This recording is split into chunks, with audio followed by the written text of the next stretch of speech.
Good afternoon बच्चों। आज मैं आपको सूरदास की विनय पद का दोहराव कार्य कराऊंगी और पेपर पैटर्न भी आपको लगभग मैं बता चुकी हूँ। क्या क्या चीज़ें आपको खंड क में और खंड ख में क्या पूछेगा। कुछ बच्चे ध्यान से नहीं सुने थे, फिर मैं आपको बता देती हूँ। खंड क से आपको गद्य साहित्य और पद्य साहित्य के इतिहास से प्रश्नोत्तर पूछे जाएंगे, 10 नंबर के होंगे। प्रश्न 1 और 2 पहले में गद्य साहित्य होगा, दूसरे में 5 नंबर का काव्य साहित्य से होगा। वो जो आपको साहित्य का इतिहास लिखा के भेजा गया है उससे संबंधित प्रश्नोत्तर आप तैयार करिएगा, उतने में से ही आपको पूरा चीज मिल जाएगा। इसके बाद आपको काव्य खंड से और गद्य खंड से एक एक गद्यांश और पद्यांश आएगा, 10-10 नंबर के अर्थात 20 नंबर के गद्यांश और पद्यांश आएंगे, जिससे प्रश्नोत्तर आपको पूछे जाएंगे और कुछ रेखांकित अंश की व्याख्या होगी, गद्यांश से भी और पद्यांश से भी।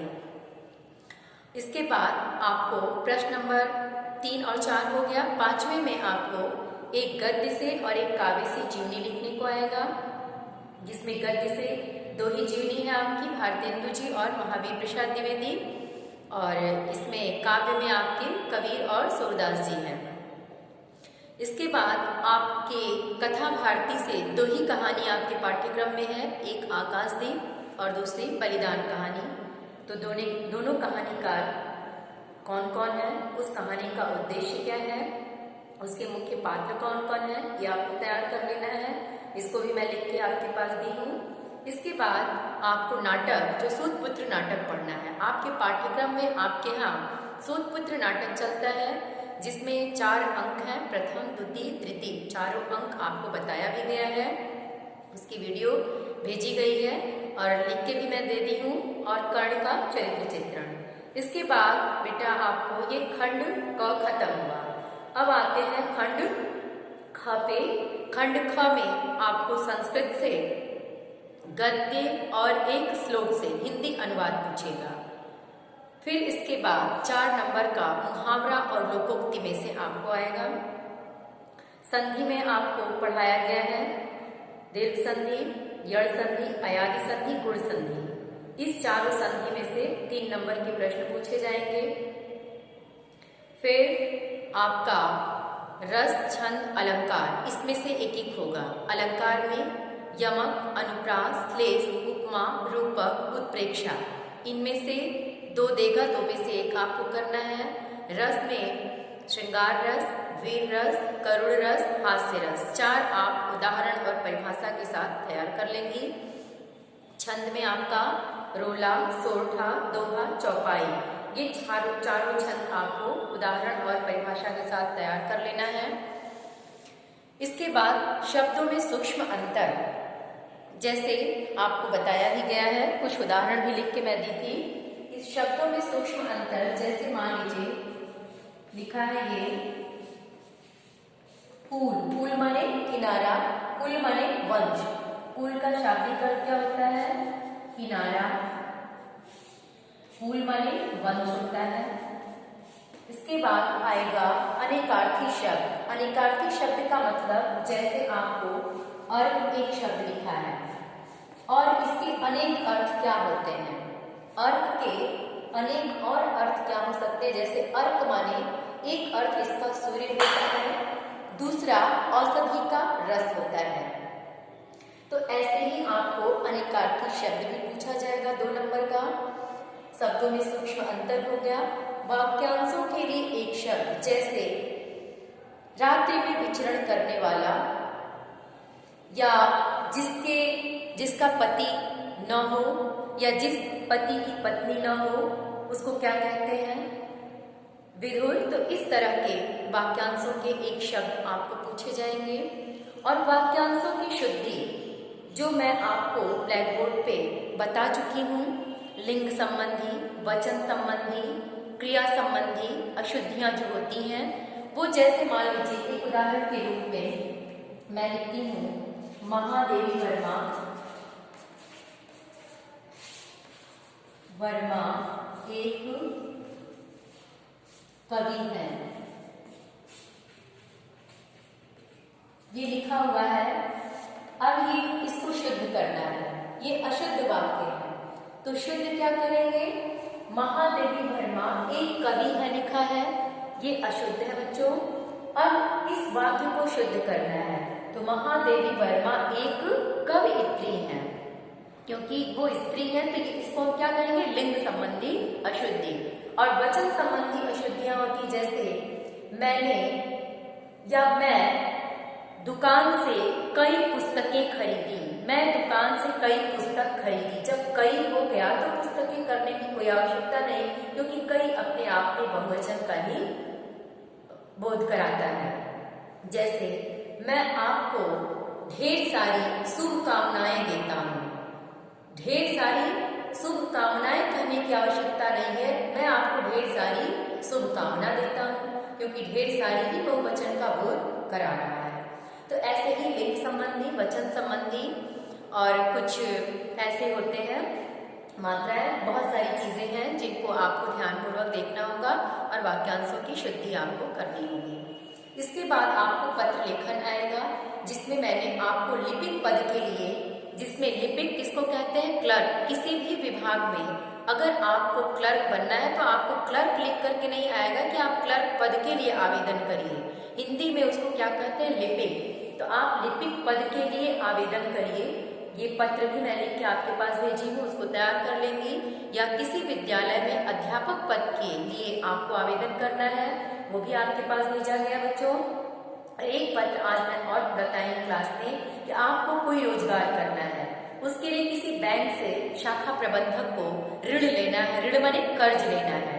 कर्ज के द्वारा आपको कोई रोजगार शुरू करना है या आगे की पढ़ाई जारी करनी है, तो इस तरह का भी एक पत्र आप तैयार कर लीजिएगा। इसके बाद आपका बचता है निबंध, जिसको विचार अभिव्यक्ति कहते हैं। तो निबंध भी आपको 3-4 टॉपिक बताया गया था, उस पर आप तैयार कर लीजिएगा। तो अभी हम लोग सूरदास के पद विनय से थोड़ा सा पहला और दूसरा पद देख लेंगे फिर से। तो ये आपका रहा बच्चों पेपर, ऐसे ही आपको तैयारी कर लेनी है। और मुझे लगता है मेरे बच्चे बहुत तैयार हैं, क्योंकि जो बच्चे आ रहे हैं पूछने पे अच्छा रिस्पांस दे रहे हैं, उनकी तैयारी ठीक ठाक है। और वो बच्चे अगर परीक्षा में लेना चाहूँ तो वो कल परसों भी देने की स्थिति में दिखाई दे रहे हैं। तो मैं उम्मीद करती हूँ बच्चे जो आप नहीं आ पा रहा है वो भी आप जी जान से घर पे पढ़ाई करिए।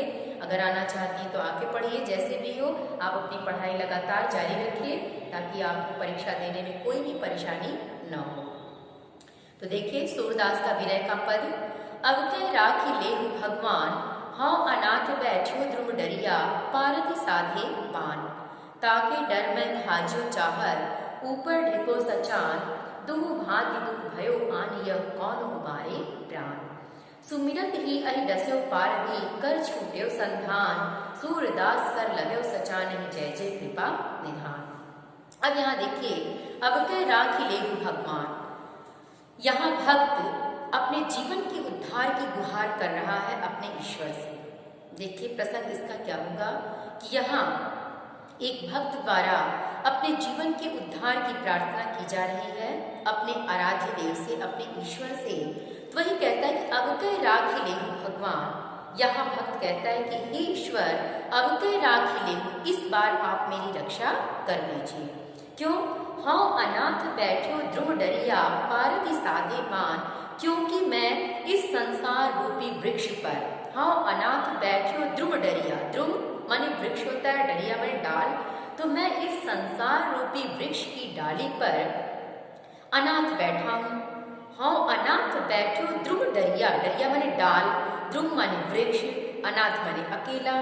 तो भक्त क्या कहता है कि हे ईश्वर, मैं इस संसार रूपी वृक्ष पर अकेला बैठा हुआ हूँ, तो इस बार आप मेरी रक्षा कर लीजिए। ताके डर मैं भाजू चाहत, ऊपर ढको सचान। यदि मैं उसके डर से ऊपर भागना चाहता हूँ तो ऊपर विषय वासना रूपी बाज पक्षी बैठा हुआ है। अगर मैं इस संसार रूपी वृक्ष पर अकेला बैठा हूँ और विषय वासना रूपी माने मैं इस संसार से अपने उद्धार के लिए मैं ऊपर भागने की इच्छा करता हूँ, तो ऊपर कौन बैठा है?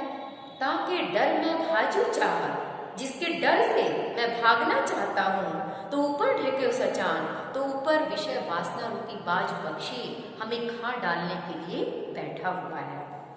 तो ऊपर भी मैं जाके अपनी रक्षा नहीं कर सकता। हे प्रभु, आप ही मेरी रक्षा करिए। दुख भांति, फिर क्या है, दुख भांति दुख भयो आनी, यह कौन उबारे प्राण।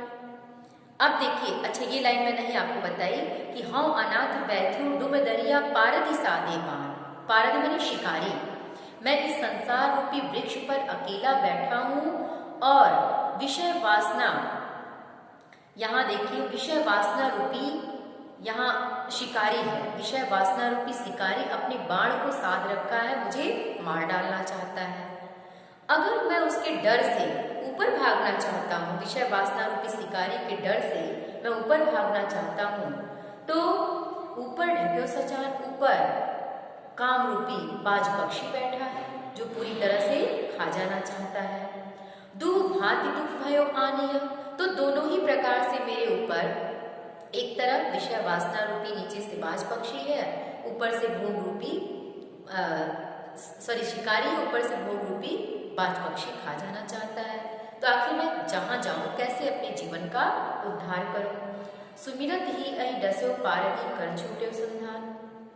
तो जैसे ही मैंने भगवान को याद किया, सुमिरत मैंने याद किया, अहि डसो पारधि, अहि मैंने ज्ञान रूपी सर्प आता है, अहि मैंने सर्प होता है, सर्प यहाँ ज्ञान का प्रतीक है। वैसे ही ज्ञान रूपी सर्प आता है और वह विषय वासना रूपी शिकारी को काट लेता है। कर छूटे संधान, और उसके हाथ से क्या छूट जाता है, धनुष, और तीर जाकर बाज पक्षी को लग जाती है। इच्छा रूपी बाज पक्षी कह लीजिए, उसको लग जाती है और उसका अंत हो जाता है। सूरदास सर लगे सचाने, जय जय कृपा निधान। इस तरह सूरदास जी कहते हैं कि वह बाण जाकर इच्छा रूपी या भोग रूपी बाज पक्षी को लगता है और यहाँ भक्त ईश्वर की जय जयकार करने लगता है। अब यहाँ देखिए, इसका साहित्यिक सौंदर्य अगर आपसे पूछा जाए तो आप क्या लिखेंगी। सबसे पहले अगर इस पद से एक प्रश्न बनेगा कि इसका शीर्षक क्या है, तो शीर्षक आपका क्या लिखेंगे आप, विनय। शीर्षक आपका विनय से दिया गया है।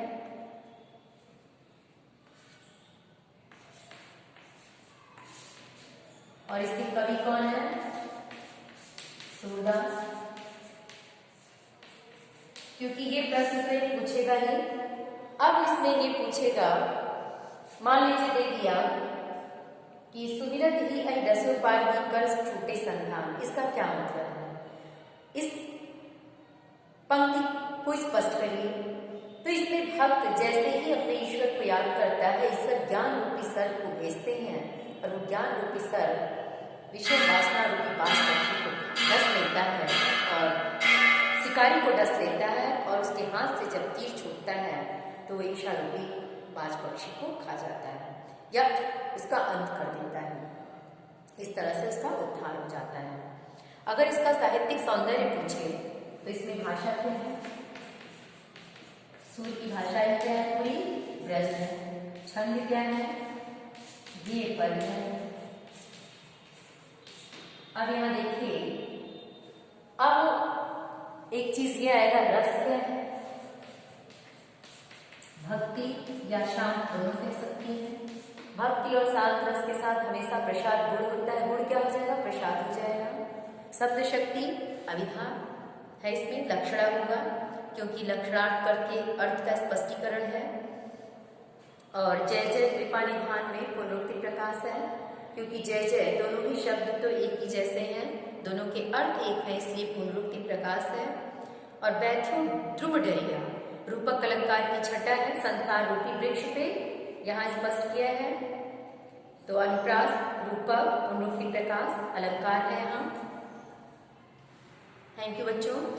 और मैं उम्मीद करती हूँ कि जैसे पेपर आपको बताए गए हैं, आज से ही आप तैयारी में लग जाएंगी और एक एक पद का दोहराव, एक या दो जो भी होगा मैं आपको प्रतिदिन कराती जाऊंगी। आप ध्यानपूर्वक देखिएगा।